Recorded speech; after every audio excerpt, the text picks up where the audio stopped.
The 1991–1994 Ferrari 512 TR. Introduced in 1984 as a replacement for the Berlinetta Boxer, the Ferrari Testarossa became an icon of 1980s retro culture due to its radical design and significantly more premium interior, compared to other Maranello-built sports car. The coupe soldiered on mostly unchanged until 1991, when it was replaced by the 512 TR. Although it was presented as a new car, the 512 TR retained the Testarossa's dramatic design language, as well as the flat 12 powerplant. Of course, improved internals made the 512 TR quicker and more powerful than its predecessor, while a revised weight distribution also made it more stable under full throttle. Compared to its predecessor, the 512 TR was short-lived, being produced for only 3 years compared to the Testarossa's 7-year run. As a result, the 512 TR was also built in significantly less numbers, with only 2,261 examples leaving the factory until 1994. Although this figure makes it rather scarce compared to the Testarossa, produced in more than 7,100 units, the 512 TR isn't the rarest Testarossa, a feat that goes to the F512 M, the second and final upgrade for the nameplate. Having already reviewed the standard Testarossa and the Testarossa Spider one-off, it's time we also have a better look at the 512 TR. Keep reading to find out what set it apart from the original model. Continue reading to learn more about the Ferrari 512 TR. Exterior. The 512 TR retained most of the Testarossa's exterior features, including the trademark side strakes and the ultra-wide rear track and fenders. Up front, Ferrari meddled with only the fascia and the bumper, leaving the trunk lid and the pop-up headlamps unchanged.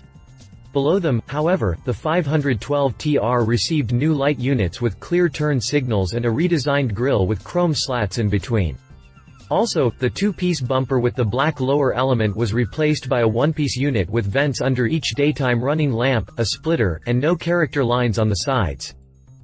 On the sides, the 512 TR carried over unchanged toward the C-pillar, save for the body-colored side skirts, and updated 5-spoke wheels. On the sides, the 512 TR carried over unchanged toward the C-pillar, save for the body-colored side skirts, and updated 5-spoke wheels. Changes become more obvious toward the rear. Not only did Ferrari revise the flying buttresses of the engine hood, but also extended them toward the rear, eliminating the Testarossa's already short deck lid. Also, the Italians altered both the lower rear section of the fenders, as well as the bumper, making the latter slightly thicker. Around back, changes were limited to a mildly reshaped bumper, new exhaust tips with a revised grille in between. The car also received a 512 TR badge, while the Ferrari lettering on the deck lid was moved closer to the fascia. The engine hood also gained a facelift that included black painted inner panels and a body-colored deck lid section.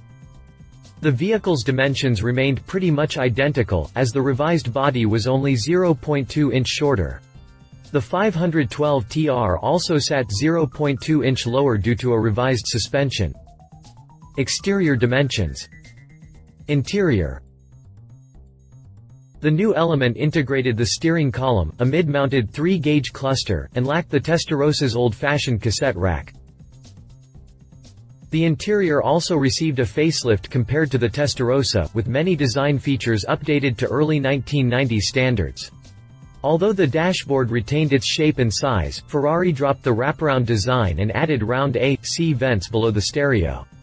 The instrument cluster gained new dials and light indicators, while the steering wheel had a more modern design. Arguably the most important change was the addition of the new console below the dashboard. The new element integrated the steering column, a mid-mounted 3-gauge cluster, and lacked the Testarossa's old-fashioned cassette rack. The center console was revised into a slightly cleaner design and moved a few inches toward the back. The shifter, however, retained its position on the left side of the console. The seats were also redesigned for improved comfort. Other changes included new door panels, a new handbrake lever, an updated audio system, and reshaped pillars. Drivetrain. The 4.9-liter flat-12 engine of the Testarossa was thoroughly revised for the 512 TR. The unit received Nikasil liners, a new air intake system, Bosch engine management system, larger intake valves, and a new exhaust system. As a result, output increased to 428 horsepower and 362 pound-feet of torque, a 43 horsepower improvement over the Testarossa. The sprint from 0 to 60 miles per hour took only 4.8 seconds, versus the Testarossa's 5.2 second benchmark, while top speed was increased from 180 to 195 miles per hour. The sprint from 0 to 60 miles per hour took only 4.8 seconds, while top speed was increased from 180 to 195 miles per hour. The engine mated to an updated version of the Testarossa's 5-speed manual gearbox with a new single-plate clutch and sliding ball bearings for easier gear shifting. The position of both the engine and the gearbox were revised, giving the 512 TR an improved weight distribution of 41/59% front-rear, which resulted in more precise handling. Further chassis enhancements included larger, 14-inch front brake rotors and cross-drilling all around, quicker steering, lower-profile tires, and a reconfigured suspension system. Drivetrain specifications. Prices. At launch, the 512 TR was priced from £131,600 in the UK and $212,160 in the United States, a significant premium over the original Testarossa, which was introduced at $94,000 and soared to around $150,000 toward the end of production. Much like its predecessor, the 512 TR's value plummeted on the used car market in the following decades, with most examples selling for less than $100,000 until 2010. More recently though, the TR gained more value and low-mileage models started to change owners for more than $100,000. The most expensive model sold at an auction fetched $187,000 in 2014. The vehicle came with only 2,800 miles on the Odo, original books, tools, and window sticker. Competition. Lamborghini Diablo. While the Testarossa was seen as a competitor for the iconic Lamborghini Countach, by the time the 512 TR arrived, Ferrari's main rival had already introduced the Diablo. A major departure in terms of styling, comfort, and power compared to its predecessor, the Diablo was to the Countach what the Testarossa represented when compared to the Berlinetta Boxer. Unlike the 512 TR, the Diablo came with more than one drivetrain configuration.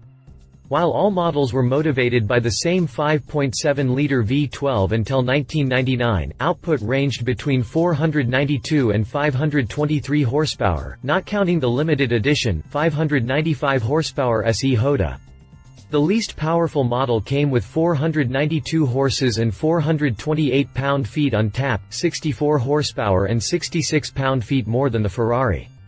As a result, the Diablo was significantly quicker, needing only 4.5 seconds to hit 60 miles per hour. Also, the Lambo had a top speed of 204 miles per hour, a figure only the Ferrari F40 was able to match. The Diablo, however, was more expensive than the 512 TR, retailing from $239,000 in 1991. Find out more about the Lamborghini Diablo here. Conclusion. Although Ferrari made a big fuss about how the 512 TR was an all-new model, it was considered a facelift to the Testarossa by most enthusiasts for many years, despite the significant updates under the skin. And, even though it was built in notably less units than the Testarossa, the 512 TR has yet to become as valuable as its predecessor. Still, its importance in the Ferrari lineup can't be denied, especially since it was among the last prancing horses to use the company's flat 12 powerplant. Love its significant updates under the skin modern interior compared to the Testarossa. Leave it low value despite small production run. It was no match for the Lamborghini Diablo, not as awe-inspiring as the original Testarossa. If you liked this video, please share your thoughts in the comments below and don't forget to hit the subscribe button.